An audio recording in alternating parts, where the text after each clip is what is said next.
安。平安。今天的诗歌非常的触动哦。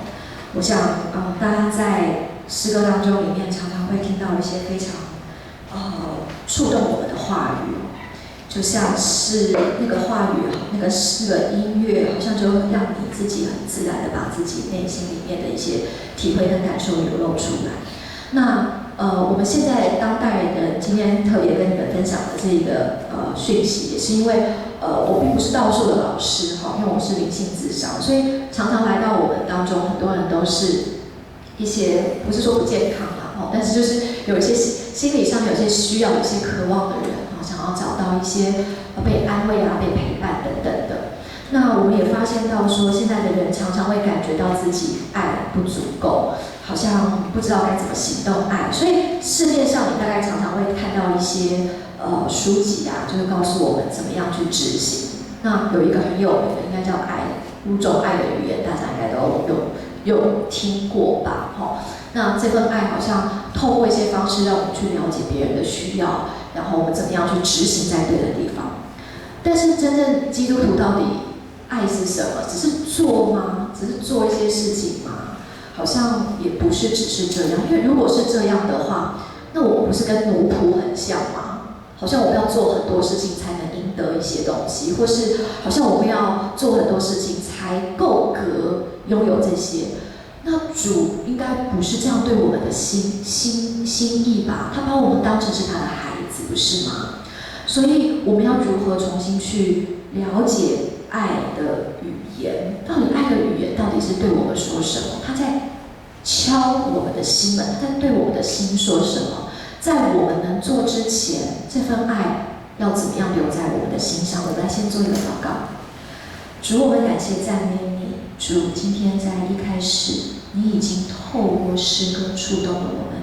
主，你让我们的弟兄姐妹，主有个慷慨敞开的心，来聆听到你今天要对他们诉说爱的话语，因为你就是那份爱。求你让你的领导成为我们的一个新的遇见，让我们能够从你的爱当中得到释放，也在你的爱的当中得到满全。我们感谢赞美你，祷告祈求是奉我主耶稣得胜的名，阿门。好，我们蛮常听到这一首歌的爱的真理，应该每个人应该都会唱吧。是很多人也有粉丝哈，那不是基督徒的弟兄姐妹也会唱这首歌。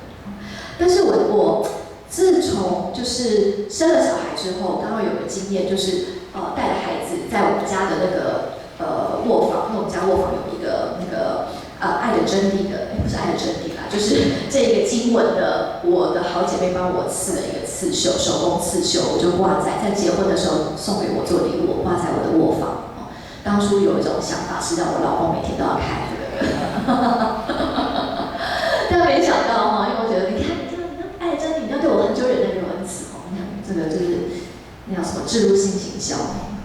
然后可当我有了孩子之后，就是抱着他在家里这样走，他每次走到那一个刺绣面前，就会很奇怪，就他就一直指那个刺绣，然后我就有时候一开始不以为意，但是后来我发现。那你就指，那我就停留在前面看一下吧，看一看。然后我想说看一看，那我就念给他听啊，因为我们都知道孩子在发展的时候，妈妈的声音对他来讲蛮重要的，就一直跟他说话。然后他是英文的，我就念给他听。然后就念着，就感觉到说，我发现它里面的字是 love is， 就全部都是爱是什么，爱是什么，爱是什么。我突然就感觉好像有一种体会到不一样的感受，所以呢，那也激发了我再一次的去思想，我们的爱到底跟我们这世上就基督徒的爱，上帝给我们的份爱，到底跟这世上我们一般所觉得应该要有的爱有什么不同？那我就去找了一些英文的文字，因为有时候觉得英文比较能够在帮助我在阅读的上面的时候再多一份那个体会因为有时候中文的翻译好像会让我感觉到就是一个像命令一样的，或是说那个感觉有在翻译的时候不是那么的贴近。然后呢，我觉得在那个读的过程当中里面，好像慢慢，如果我们在 NIV 念的时候，就感觉好像还差不多，对不对？后来我就去找了一个叫做The Messenger 的这样的一个版本。那在这个版本，它比较是在做灵修的这个的圣经版本哦。那这个版本当中呢，它里面讲的，也如果会念英文的弟兄姐妹，我就一起念一下好吗？好 ，Love never gives up. Love cares more for others than for self. Love doesn't want what it doesn't have. Love doesn't strut. Love doesn't have swell hat. Doesn't force itself on others. Isn't always me first. Doesn't fly off the handle. Doesn't keep score of the sins of others. Doesn't travel when others grovel. Takes pleasure in the flowering of truth.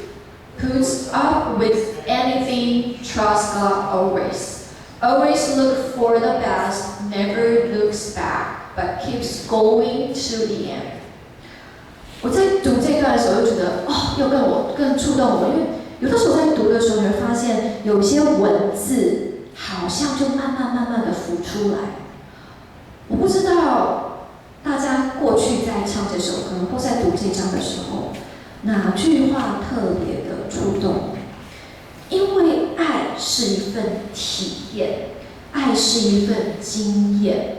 当我在继续读这一段话的时候，我意识到，爱不是在等待别人做什么，爱也不单单是从我能做什么，爱是从上帝先为我做了什么，他就是爱。所以我们必须要了解，我从这个当中里面就必须了解到，我觉得这是很重要的观点，就是爱到底从谁先开始？我们其实是没有能力去给这么多的爱的，我们爱是很有限的，我们爱是很不足的。但是上帝的爱是这么长阔高深。但我现在这样讲，大家觉得对啊，这圣经里说的话。但我想要问问大家，什么是你的长阔高深？你有感受到它有多长吗？它有多高吗？它有多深吗？深到你都没有办法去想象那个浩大。你有这份感受吗？如果你有，我感谢赞美主；你没有，我也感谢主，因为今天主就是要让我们来了解到，他要让我们体会到这个爱是从他给我们而开始的。爱是为了要让我们先了解到说，其实我们是缺乏，我们是不够的。在我们给任何人之前，我们应该要先来寻求他。而这份爱，不是一个，就是好像我是要靠自己啊，去苦修啊，我要去锻炼自己啊，我要去压制自己，我要训练自己。或许有一点点，但是上帝的爱基本上真的是白白给我们的，它是从天而来的。当你手举起来说：“主，我要，我想要。”他就已经在那里，因为他早已经拣选了我们，他已经爱我们了。在我们认识他、知道他之前，但是我们的举手这在说明，就是我想要认识，我想要知道这份爱，我想要经验这一份爱。有没有那个渴望在我们的里面？有没有那份渴望要爱的这一份在里面？当你去寻求人，在看看别人对我做不够的时候，我能不能知道我要找到我生命的那份爱的根源？因为主说：“我就是爱，我就是爱。”而且他在约翰福音1书4章19节已经对我们说：“我们能爱是因为他先爱了我们，我们能爱是因为他先爱了我们。”我曾经在做灵修的时候，一开始在学习灵修，然后我遇到了一个很有名在基督教做灵修的老师，然后我就跟他分享，我就说：“哇，我在灵修的时候体会到好多上帝的爱，我觉得好棒。”然后我想要知道我怎么样把这份爱给别人，我想要把这个东西带到很多地方，然后让大家体验到。他淡淡的微笑，但那个微笑不是让你感觉到就是哦，我是不是说错话？他那份微笑让你停下来，想听听他说什么。他对我说：“胡老师很好，你要不要就停留在爱中久一点？”哇，好高深哦！我当下就想说，我已经很感受、很满意呀。后来没想到我自己真的很有限哦，其实还没有满出来。什么叫满出来？满出来是你不用费力，因为你满到里面的那份爱已经为你施上了力量，让你能够很自由，不带着那种压迫的感觉，你就很容易的去将这份讯息带出来。因为爱是从神而来的，凡有爱心的都是由神而生的，并且认识神。认识神是爱当中很重要的一件事。在我们刚才读的哥林多前书里面，在前面他告诉我们，我们有众多的能力，我们有众多的知识，但是我们若没有爱，我们其实算不得什么。若我们没有爱，其实你想想看，在这世界上的人做善事的人多不多？非常多。他喜爱善功，我觉得这也是很好的，因为很多人需要被帮助，他在这个当中感受到他被看见，他被照顾，他在人与人的关怀被体会到。但是这个爱让我们到底跟其他人又有什么不同呢？基督教的爱、上帝的爱、耶稣的爱，让我们跟一般人的爱又有什么不同呢？上帝的爱是要我们先被他爱。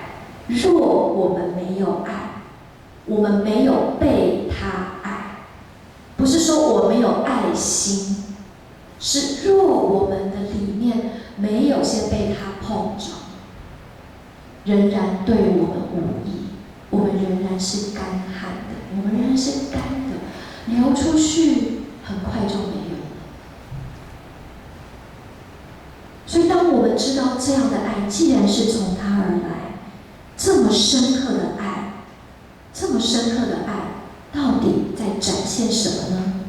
这份深刻的爱是要展现他在我们身上，要看见主自己的奥秘。主自己的奥秘就是他自己，就是耶稣基督。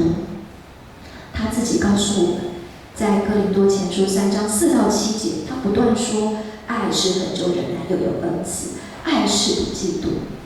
当我们把爱改成上帝，改成天父，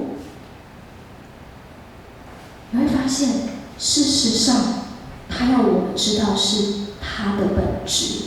上帝他对我们是包容又忍耐的，上帝对我们是有怜悯的，上帝对我们是不嫉妒的。他不会觉得你比我们好，或是我们怎么样，他就会觉得，哎呦，其实我更厉害哦。你每次我们常常不都说，我不是自夸吗？乃是因为我上帝，他其实不在意这些，但是我们实在愿意把这个光荣，把这份爱给他，是因为那是我们回应他爱的方式，因为我们得到超过我们所当得的一切。但是他不在意这些，他更在意的是我们对他的爱。他不在意我们把他的名多高举，他在意的是我们先想到的是他。就像我们看到我们的恋人，我们想到是他是一样的。那种爱，你能不能想到他？当我在做一件事的时候，我能想到他要是在旁边看见我会多开心。当我们在唱诗歌，我们这样子五音不全的唱，他也会好开心。不管你用什么样的声音来唱，你用沙哑的声音，你用美好的声音，或是你不能出声，你用你的眼神，你用你的双手，你用一切你可以给出去，他有多开心。这是一份爱，这份爱是一份关系，在这个当中让我们得着满全，让我们在这里面经验到满足。所以这份奥秘不不是只是我们的知识跟能力，而是这个爱是他透过他自己，最后他献上他的爱子耶稣，让我们对他有更深的认识。爱是什么？所以他告诉我们了，爱是恒久忍耐又恩慈。当你在读这一章经文的时候，你是否读到这份爱？你是否在这一份经文当中读到那一个对你在闪闪发亮的那个字？你有没有发现那里面有些是你不了解的？有没有发现里面有些东西是你不懂得的？什么叫不做害羞的事？当你的主张开双臂说：“孩子，让我来拥抱你。”哎呦，好肉麻哦！如果你的父母亲说：“来啦，抱一下。”妈，我已经不是小孩子了。爸爸，我已经不是小孩子了。好丢脸哦！我记得幼稚园的时候，我妈妈说我从小上学就很希望他赶快离开现场，这样子，生怕人家觉得好像，我觉得好丢脸哦。然后我念小学的时候，我们家就在一墙之隔。我妈妈站在阳台上看着我，大声叫着我的乳名宝宝。上体育课的时候，头都低下来，然后全班一起叫宝宝宝宝宝宝，跟我明明已经6年级了，很尴尬，好丢脸。我不懂那份爱，我觉得我已经是成人了，不要再这样子了，太丢脸，太丢脸。我拒绝了那份情景，但我需不需要？其实我没有注意到，我比任何人都需要，我比任何人都需要这份爱。所以曾经在我去年年底生孩子，然后为母则强这件事情，让我真的在这个经验里面体会到，开始发现我要为我的孩子做很多的事情，我渴望为他预备好一些东西，是我会为着很多事情担心，是我能为他准备的好，他的需要点。还有就常常大家会讲的，你有没有喂母奶？我能不能喂母奶？这些东西，哇！当自己没有奶的时候，眼泪滴下来，好像自己不是个好妈妈，让自己一定要做。但是还好主也让我在里面可以很放心，慢慢接受自己有些东西的能力是不见得一定要是像别人的期待。但是也在这个过程当中里面，在一天晚上，我看到我的孩子扒着他的床围站了起来，然后手慢慢的抬起来，我看到他那可爱的小脸，我的欢喜，我把他抱在我身上。可是当下，当他把我抱在他身，我把他抱起来的时候，我的感觉是，我非常的心酸，我感觉到这种心酸。我不懂这个心酸怎么来的，我应该很开心啊！我最喜欢的，我最爱的，我怎么会心酸呢？所以在后面我做了一个祷告，就是把它放下的时候，我自己安静的哦，因为通常我们在做辅导的，我们对那个感觉特别敏感哈。当你有感受的时候，不要消灭这份感动，因为这就是主要对你施展他的爱，还要对你说话。他在邀请你，要跟你一起分享，他想要聆听你的声音，无论你有任何的感觉，那是一个叩门的时刻。我就安静下来，我去感受。我说主，我不明白，我抱着我最爱的孩子，我喜悦他，他好喜悦，我也喜悦，但是那份酸酸的难过，然后我就发现我好累，我发现我有一点疲惫。我发现，我为了他，我想把所有东西都撑起来。我想要当一个 super mom， 我想当一个十全十美的，我想当一个无敌女超人。你可以想象的，就是我想要给他最好。但我发现，我好累。然后顿时我发现我的那个人好像就从这么大，就缩到好小。就缩到跟我女儿一样小的样子，然后我发现，我变成成像孩子一样，我需要我的父来拥抱我。张开双手，说主，我要你像我抱我孩子一样的来拥抱我，我需要你的拥抱，我需要那份爱。因为我发现原来在我给我孩子里面的时候，其实我已经快要没有那份力量。我还以为我还有，但是我会发现我已经慢慢的流失掉那份爱的能力，也是我不够。主就在这个当中怀抱着我，让我体会到很深很深的包容，很深很深的盼望，还有一个就是很深很深的相信。你做得很好，我就停在那个地方 ，rest in Him。主的特质在里面满满的显出来，那种包容，那种耐心。他没有说什么话，他就抱着我，他用他的眼神等待着我。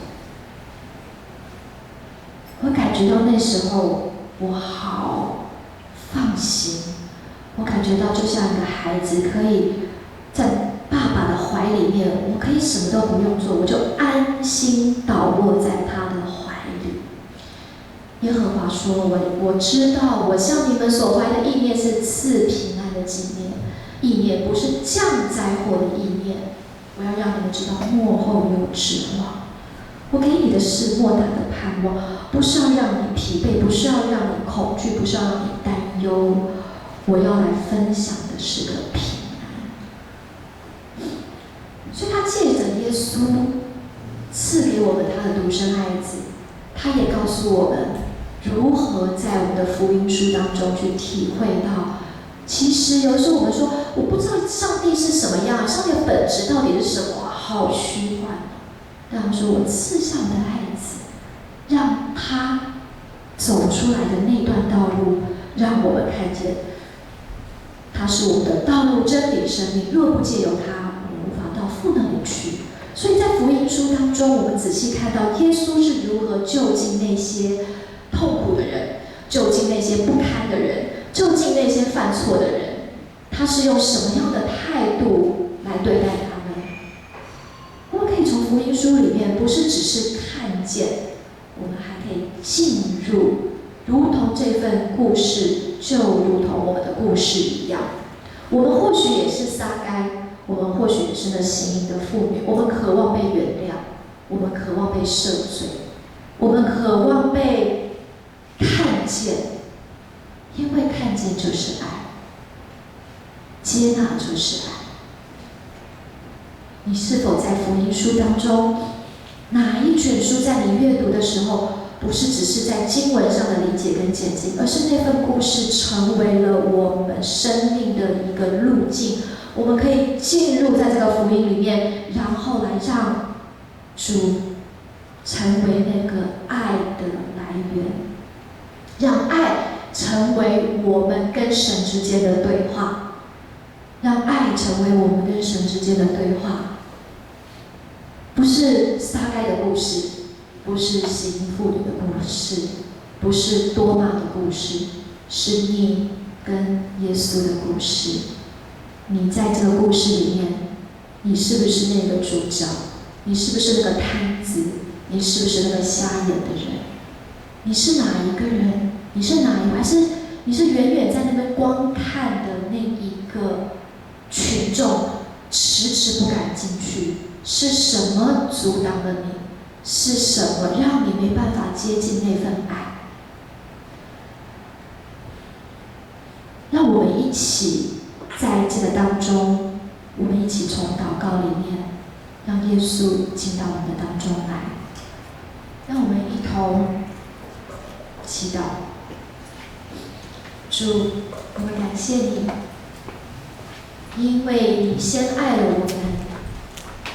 你就是爱，求你让我们的心慷慨的敞开，来迎接、领受这份来自于你的爱。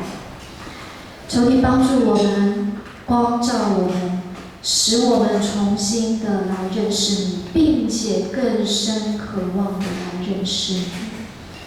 知道我们的有限，但却可以在你身上看到满满的力量。主，我们看见了什么？我们认出了什么？主，求你帮助我们回看我们生命当中，在爱里有什么缺乏？我们是否无法忍耐？我们是否难以慈爱？我们是不是因为长久被比较，所以我们里面总是没办法满足，以至于我们容易羡慕他人，更容易进入到嫉妒当中。我们无法与别人分享喜乐，好像在痛苦的时候，我们才能感觉到可以连接。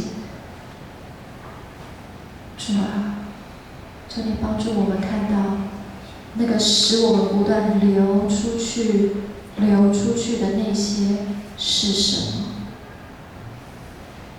那在什么样的记忆当中？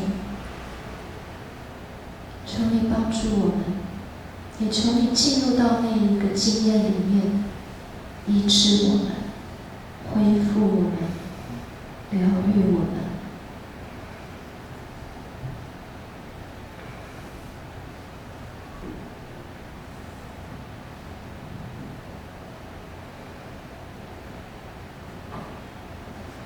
主也从疗愈当中，也显现你的爱，你的行动，帮助我们。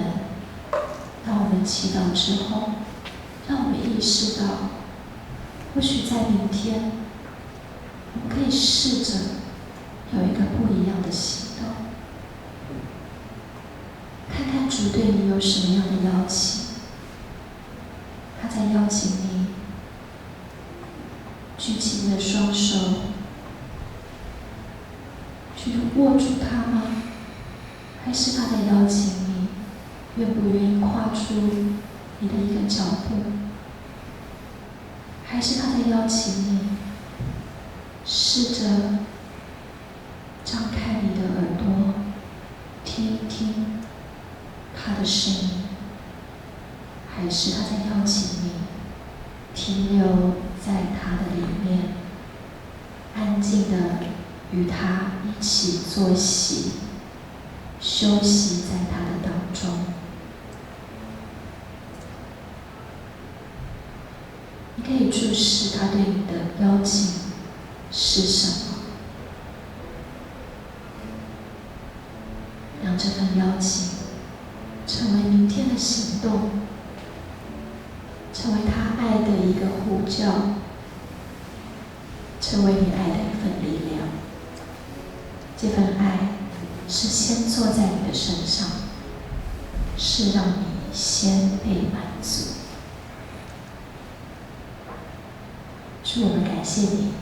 最后，我们用主祷文来为这个祈祷做一个结束。我们在天上的父，愿人都尊你的名为圣，愿你的国降临，愿你的旨意行在地上，如同行在天上。我们今日的饮食，今日赐给我们，免我们的债，如同我们免了人的债，不叫我们遇见试探，救我们脱离凶恶。因为国度、权柄、荣耀，全是你的，直到永远。阿们。